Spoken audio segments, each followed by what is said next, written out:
ஜிஃப்னா அப்படி நேருக்கு வணக்கம். இன்றைக்கி நாங்கள் வந்திருக்கிறோம் தையிட்டி. தெரியும் உங்களுக்கு காணி அளவீட்டு பணிகள் நடைபெறப்போவதாக அறிவிக்கப்பட்டிருந்தது. அதற்கு காலையில் தான் இது அமைய போகுது. வாங்க ஓட்டு போய் பார்ப்போம் என்ன மாதிரி.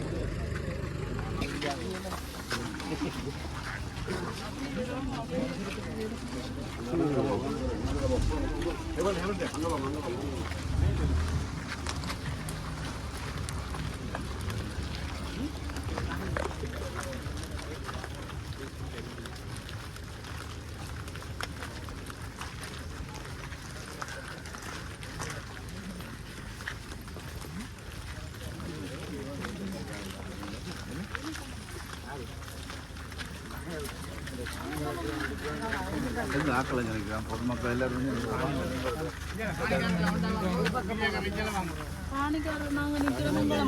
தெரியவே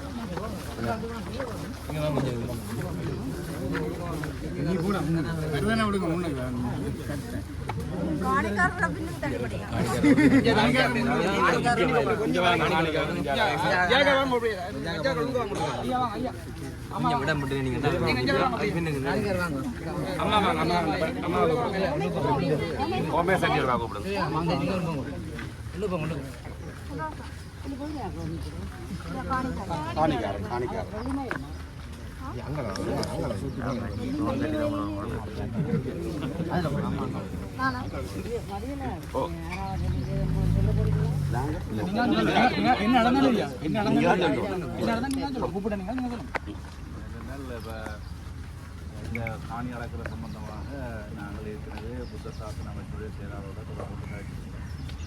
இந்த காணி அளக்கிறது சம்பந்தமாக நாங்கள் நடுக்கு எடுத்திருக்கிறோம். ஏற்கனவே கௌரவ கடற்தொழில் அமைச்சருடைய தலைமையில் கடந்த சனிக்கிழமை மாவட்ட செயலகத்தில் கூட்டம் தான் இதுக்காக நாங்கள் அளந்திருந்தாங்க. இந்த அளக்கிறக்கூடிய நடவடிக்கையாக காணி உரித்து நிர்ணய திணைக்களம், கொழும்பினுடைய காணி உரித்து நிர்ணய திணைக்களம் யாழ்ப்பாண மாவட்டத்தினுடைய அந்த காணி உரித்து நிர்ணய திணைக்களத்துக்கு அறிவித்திருந்தது இந்த காணியை அளவீடு செய்யுமாறு.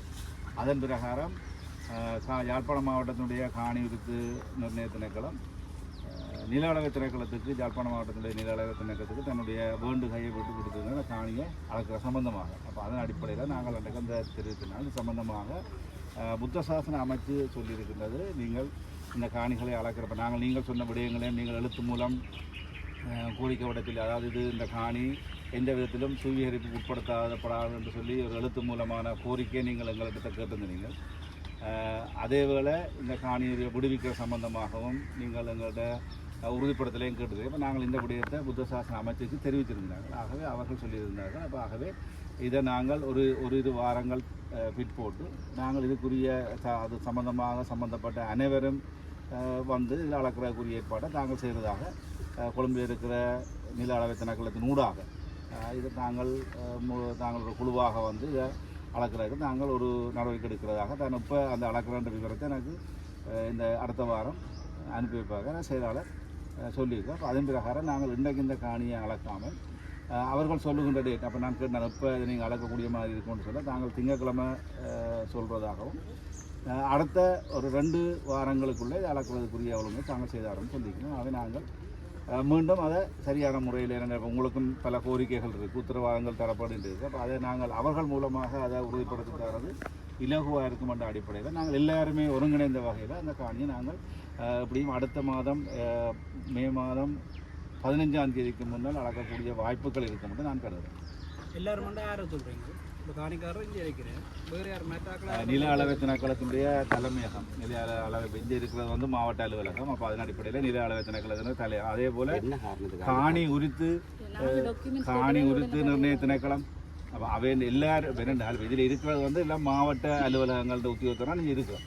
அப்போ இது வந்து தேசிய ரீதியில் கலைக்கப்பட்ட பிரச்சனை என்ற படியால் அவர்கள் சொல்கிறார்கள் அந்த சேவை சொப்புண்டன். இதே போல் இவருடைய தலைமையகம் பதில் சொல்ல வேண்டிய கடப்பாடு இருக்கின்ற காரணத்தினால எல்லா நிறுவனங்களோட தலைமையகங்களும் ஒருங்கிணைந்த வகையில் காணியை அளக்கிறதுக்கு நாங்கள் விடிய காலையிலையும் செயலாளரோட கதைச்சது. அப்போ சொன்னால் நான் ஒரு மே மாதம் 15ஆம் தேதிக்கு முன்னால் அளக்கிறதுக்குரிய ஏற்பாடுகளை ஒருங்கிணைந்த வகையில் செய்வோம். எனவே நீங்கள் எடுக்கப்பட்ட தீர்மானம் வளர்க்கிறதுன்றது கடிதம் மூலம் அறிவிக்கப்பட்டதானே சேவை டிபார்ட்மெண்ட்டுக்கு இதுன்றது.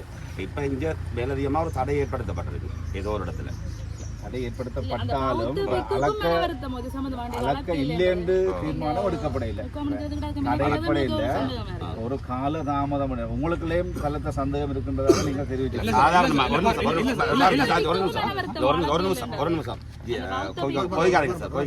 ஒரு பிரைவேட் காணிய இவ்வளவு காலமும் நீங்க இங்க இருந்து இவ்வளவு காணி ரிலீஸ் பண்ணிருக்கிறீங்க. எந்த ஒரு இடத்தையுமே நீங்க கவர்மெண்ட் சர்வேரிங் வந்து அளந்து விடுக்கப்பட இல்லை. இது இப்போ உங்கள்கிட்ட ஒப்படைக்கப்பட்ட காணி. இது ஹை செக்யூரிட்டி சூழ்நிலை இருந்து பலமையா செய்கிறது போல ஜிஎம்ஆருக்கு ஒப்படைச்சு இது உங்கள்கிட்ட ஒப்படைக்கப்பட்ட காணி அளக்க போறோம். ஆனால் இதுக்கு ஸ்பெஷலாக கவர்மெண்ட் சர்வேரிங்க்கு ஒரு ஆர்டர் போய் எழுத்து மூல கடலையோட நடக்க வரதுன்றதை அவர் சொன்னபடியால் நாங்களும் பிரைவேட் காணி எங்கேயுமே அளக்கப்பட இல்லை தானே. எங்கட பாதுகாப்பு கருதி கீரிமலையில் நடந்தது அளவீட்டின் பிறகுதான் சில நெருக்குதல்கள் நடந்தது சுவீகரிப்புக்கு தடுக்கப்பட்டாலும் அந்த பாதுகாப்புக்கு சேர்ந்து உங்கள்ட்ட சில கோரிக்கைகளை வைக்க எங்களுக்கு ஆலோசனைகள் வழங்கப்பட்டது. மூத்த இங்கே இருக்க மூத்த குடிமக்களால் ஆலோசனை வழங்கப்பட்டது. அந்த கோரிக்கையை வச்ச நாங்கள். ஆனால் அதே மாதிரி நேற்று பின்னேரம் வரை அளக்கிறான் இருந்தது. இன்றைக்கு திடீரென்று உங்களையும் மீறி தடை செய்யப்பட்டிருக்கு. நான் இப்போ இதில் கன தரப்புகள் பங்கு பெற்ற காரணத்தினால எல்லாருக்கும் தெளிவுபடுத்த வேண்டிய தேவைப்பாடு இருக்கு. அதால இதை நாங்கள் தடை செய்யவும் இல்லை, நிறுத்தவும் இல்லை, இடைநிறுத்தவும் இல்லை. 2 வாரம் இல்லை. மே மாதம் 15ஆம் தேதிக்கு முன்னர் மீள சகல தரப்புடன் இணைந்த வகையில் அளக்கிறக்கூடிய நடவடிக்கை. நீங்கள் இப்போ இதில் மெயினாக நாங்கள் எங்களோட கோரிக்கையில் உண்டான அடுத்த முறை அளவீடு செய்யல. இது சுவீகரிக்கப்படுறதுக்காக இல்லை, காணிகளை அளவிட்டு விடுவிக்கிறதுக்கான அந்த எழுத்து மூலம் ஏதாவது ஒன்று தருவீங்களோ தந்து எங்கட அதை சாட்டிதான் என்ன அந்த எழுத்து மூலம் தர்றதுல உண்மையிலேயே யாருக்குமே பாதிப்பு இல்லை. ஆனால் எங்களுக்கு அதோட பாதுகாப்பு, இந்த காணி உரிமையாளர்களுக்கு பாதுகாப்பு. அதுவும் பாருங்க நிர்வாகப்படி லெட்டர் மூலமா போகத்தான் எங்களுக்கு விருப்பம். அதைத்தான் அன்றைக்கு நான் கோரிக்கை வச்சுனாங்க. அந்த கோரிக்கைப்படி இன்றைக்கு அளக்கிறதுக்கு வந்தேன். ஆனால் நேற்று இரவு வந்து ஒரு சட்டவிரோதமா இருக்கிற ஒரு ஆள் வந்து ஒரு என்ட்ரி போட்டதுக்காக நிப்பாட்டப்பட்டதான் நாங்கள் முன்னுக்கு கோரிக்கை வச்சது. இந்த சட்டவிரோத விகாரியில் இருக்கிற ஒரு அப்புறப்படுத்தி போட்டு அளவு கொண்டா நாங்கள் கோரிக்கை வச்சோம். எல்லா காணிக்கார நிற்கணும், எல்லா கோரிக்கையும் இதில் அளக்காம விடுவிக்கிறான்னு கோரிக்கை. நியாயமோ இல்லையோ இவ்வளவு காலமும் அதிக பாதுகாப்பு வலயங்கள்ல இருந்து ஜிஏட்ட அரசாங்கத்தால் கையளிக்கப்பட்ட சகலதும் நீங்கள் உங்களுக்கு முன்னுக்கு இருந்த சகலருமே அந்தந்த இடம் விடுவிக்கப்பட்டதை ஒழிய அளவீடு செய்யப்படுறது முதலாவது உதாரணம் வடகிழக்கில். அப்போ இந்த உதாரணத்துக்கு ஏன் அப்படி விட்டு போட்டு அளக்கக்கூடாது? நீங்களும் நிற்கலாம். இதே இந்த திருட்டுத்தனமாக அடைச்சி வச்சிருக்கிறத எடுக்கக்கூடாது என்ற கேள்வி எங்களுக்கு இருக்கு. இது வந்து அதிக பாதுகாப்புத்தனம் இல்லை, திருட்டுத்தனமா ஒரு ஆள் கையகப்படுத்தி இந்த காணியை எடுத்து போட்டு நாங்கள் முரண்பட மாட்டோம். எங்களுக்கு இல்லை வார முரண்பாடு. அது சாதாரணமா அலக்கைகள் விழாகாலமும் ஏதோ நடந்து கொண்டு தானே போகும். என்ன காரணத்தா கூட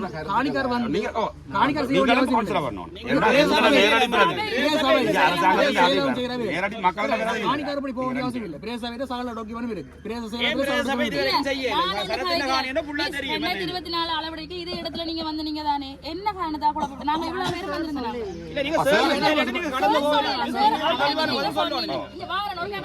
அன்றைக்கு நீங்க சொன்னீங்க மக்கள் குழப்பினா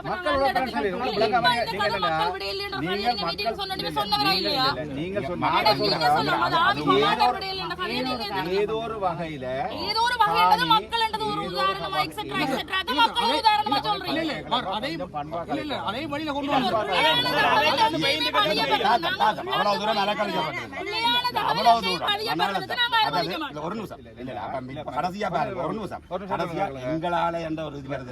உங்களுக்கும் மடத்துக்கும் தெரியும் மனச்சாதிக்கு இன்றைக்கு இந்த தடை வந்து எங்களால நாங்களா வேற பகுதியா உங்களுக்கு தெரியும் எல்லாருக்கும் நாங்கள் ஆக்கப்படுறோம். அந்த நோய் உங்களுக்கு இருக்கு. நாங்கள் இன்றைக்கு வராமலே இந்த தகவலை உங்களுக்கு சொல்லியிருக்கலாம். ஆனால் நாங்கள் என்ன, நாங்கள் உங்களை கூப்பிட்டு நாங்கள் வர சொல்லி தகவல் சொல்லிடுறோம். ஆனால் போய் அதால நாங்கள் என்ன செய்யறோம், வந்து கதை கேட்கல, நீங்களும் கொஞ்சம் மரியாதையாக கருதி கொள்ள வேணும். நோக்கம் நாங்க சொன்னாங்க 2024ஆம் ஆண்டு காணி உரிமையாளரையும் சேர்த்து அளக்க வழி கிடைக்கல. அது ஏதோ ஒரு காரணத்தினால இன்றைக்கு வந்து அதே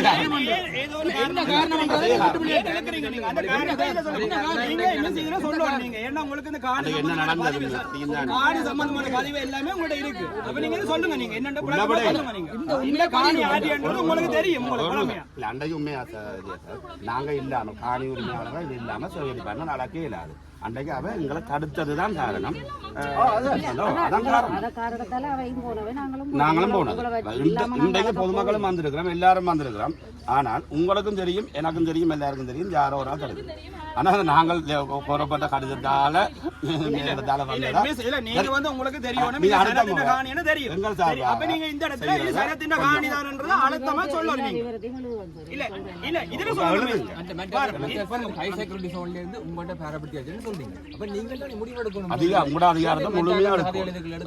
உங்களுக்கு தந்தாச்சுன்னு சொல்றீங்க. முழுமையா நீங்க இந்த முடிவுகளை நீங்க பொறுப்பாளிங்க. அதனால நாங்கள் தடங்கள் எடுத்து கொண்ட படியா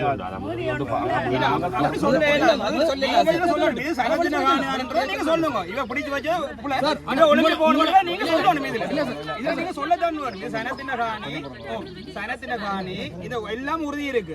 பிரதேச நீங்க வடிவா சொல்லணும். இது இவ ஒலிம்பி போகணும். நீங்க ஒரு ஸ்டேட்மெண்டா சொல்லுங்க.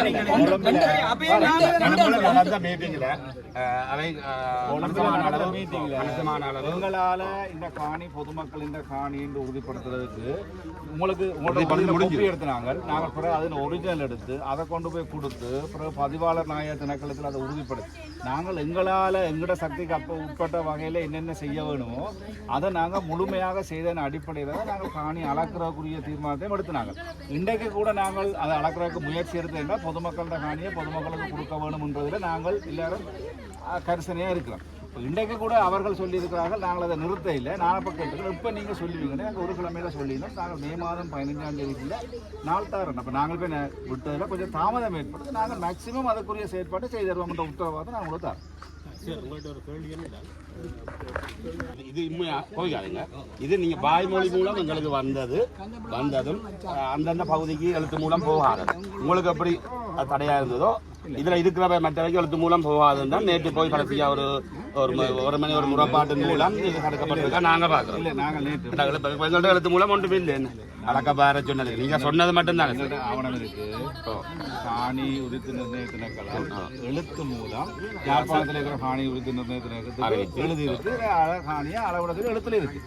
அதன் அடிப்படையில் யாழ்ப்பாண மாவட்டத்தில் இருக்கிற காணி உறுதி நிர்ணய திணைக்களம் உடனடியாகவே அதை என்ன செய்திருக்குது, சர்வே டிபார்ட்மெண்ட்டுக்கு அனுப்பியிருக்கு. எழுத்துல அனுப்பியிருக்கு. பிரதேச செயலாளர் ஆராட்ட காணின்ற விருது எழுத்துல எல்லாமே எழுத்து மூலம். இதே வேளையில் நான் நேற்றைய தினம் புத்த சாசன அமைச்சுக்கு இந்த நடைமுறை மேற்கொள்ளப்படுகின்ற விஷயத்தை நாங்களே அரசாங்க நடைமுறையில் நாங்கள் எழுத்துல எல்லாம் அறிவிச்சிருக்கிறோம். இதோட சின்ன தடங்கள் அல்லது நீங்கள் சொல்லப்படுற ஏற்றுக்கொள்கிறோம். ஆகவே இதை நாங்கள் சரியான முறையில் ஒழுங்குபடுத்தி நாங்கள் உங்களுக்கு அடுத்த மாதம் 15ஆம் தேதி கிடையில அளக்கக்கூடிய முழுமையான ஒழுங்கு சேர உத்தரவாதம். அதில் சார் இப்போ நாங்கள் கேட்டு கொண்டதுக்கு ஏற்ற மாதிரி இதை உங்களோட முதற் கோரிக்கை வந்து இதை விட்டுட்டு போனால் நாங்கள் அளக்கிற முடிஞ்சா நீங்க இப்ப மூன்று அமைச்சர் மேர் அந்த ஒரு குழுவில் எடுக்கப்பட்ட அளக்கிறண்ட முடிவு ஏதோ ஒரு சடங்கள் வந்திருக்கு. அதே போல அந்த குழுவிட்ட நீங்க தெரிவிங்க. அந்த 3 முக்கிய அமைச்சர் 2 பேர் புத்த சாசன அமைச்சர், நீதி அமைச்சர் 2 பேரும் கடத்தொழில் அமைச்சர். புத்த சாசன நீதி அமைச்சர் கடத்தொழில் அமைச்சருக்கு தெரியுமா தெரியாது என்னோட வெளிநாடு போட்டார் வெளிநாடு நினைக்கிறேன். மற்ற 2 அமைச்சருக்கும் இவ்வளவு காலம் நடைமுறையில் இருந்தது மக்கள் கோரிக்கை. ஏன்னா தொடர்ந்து வந்து அளந்து நாங்கள் வந்து போகிறோம். விட்டுட்டு அதைக்கும் எல்லாருக்கும் தெரியும், சகலருக்கும் தெரியும், காவல்துறையில இருந்து சகலருக்கும் தெரியும்.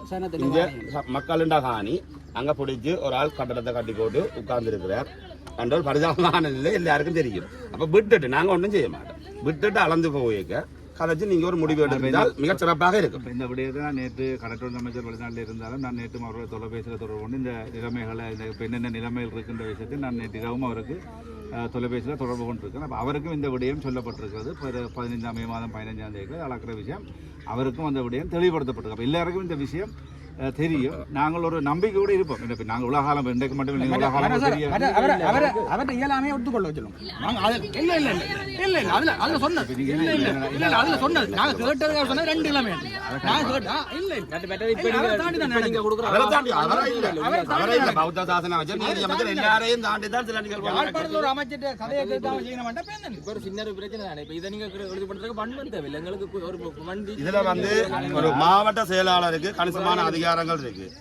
அரசாங்கம் தன்னுடைய அதிபராக மாவட்டத்துக்கு நியமிச்சுட்டு அதே அரசாங்கம் இன்றைக்கு எங்கட பார்வையில் சார் சரியா இந்த மாவட்ட செயலாளரையும் உதாசீனம் செய்திருக்கிறதாயும் இதை பார்க்கலாம். ஏன்னா இங்க யார கூட்டம் முடிவெடுத்த யாரும் இல்லை, மாவட்ட செயலாளரை மக்களோட அனுப்பி என்ன ஒரு பரதரமான மாவட்ட செயலகத்தில் நடக்க போற டிசிசி மீட்டிங்ல இது ஒரு முடிவா எடுத்து நீங்கள் அவருக்கு அதிகாரம் இருக்கு. அதுக்கு முதலே அளக்கிறத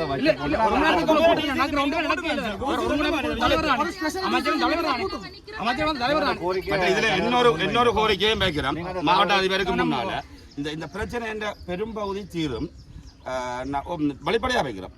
இப்ப இந்த சட்டவிரோத கட்டடத்தில் இடிக்கிறது அதுகளுக்கு எல்லாம் அப்பால சார் அந்த ஒரு குறிப்பிட்ட ஆள் தான் இங்க இருக்கணும். அந்த பிடிவாதம் அரசு ஏதோ ஒரு மட்டத்திலேருந்து வருது இல்லை, அவர் விட்டுட்டு போனாலே அந்த பிரச்சனை முடிஞ்சிடும். ஏன்னால் இங்கே ஒரு ஹானி இருக்கு, புத்த கோயிலுக்கு.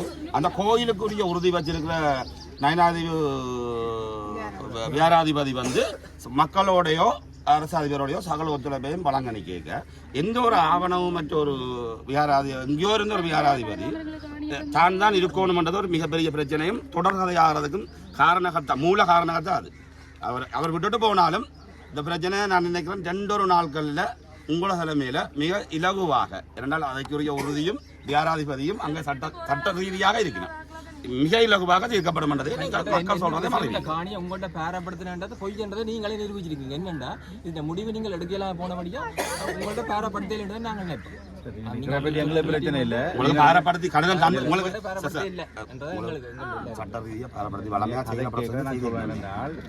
ராணுவம் வளமையான எல்லா இடமும் இதுல வந்து ஒருவர் இந்த காணிய இருந்தபடியால் அது அந்த நிறம் விட இல்லை. அதை விடுறதுக்குரிய முயற்சி தான் இவ்வளவுன்றதும் எல்லாருக்கும் தெரியும். சூழ்நிலை போராண்ட கடிதம் உங்கள்ட்ட தந்துட்டு பொறுப்புல தந்துட்டு உங்களோட செயல்பாடு பத்தாது. 2 பேர் செயல்பாடு பத்தாது. பிரதேச சபை ஒன்றும் செய்யல, சேரவும் செய்யல. சனம் பாவம் அதான் பிரச்சனை. பிரதேச சபையும் செய்யல. பிரதேச சபை இல்ல அப்படி விளையாடாது. பிரதேச சபை தெரியும் தானே இந்த காணி ஆட்டி என்று தெரியும் தானே. பிரதேச சபை பிரதேச எல்லாம் ஏன் செய்யல. ஓகே சார் இல்ல நீங்க வந்து உண்மையிலே அடுத்த முறை உங்களோட பிரதிநிதியா முழு முயற்சி எடுக்கும். நாங்கள் உங்கள்கிட்ட கேட்கிறோம். உங்கள்கிட்ட கணிசமான நிறையவே அதிகாரம் இருக்கு.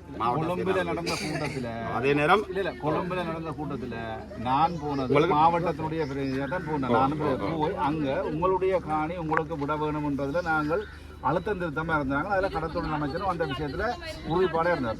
அப்ப நாங்கள் அளக்க வழி கிடைக்கல. நாங்கள் முதலாவது வச்ச கோரிக்கையை இந்த முறை காணி அளக்கிறதாக இருந்தால் காணி சொந்தக்காரர்களை உள்ளுக்கு வச்சு அவர்கள் எல்லா காணி சொல்லி நாங்கள் அந்த கோரிக்கையை முன் வச்சுதான் நாங்கள் இன்றைக்கு இந்த முயற்சி எடுத்துருக்கோம். உங்களோட காணி சொந்தக்காரர் இல்லாம அளக்க முடியாது. பிள்ளையான இந்த பிரதேசங்களை சொல்லக்கூடாது.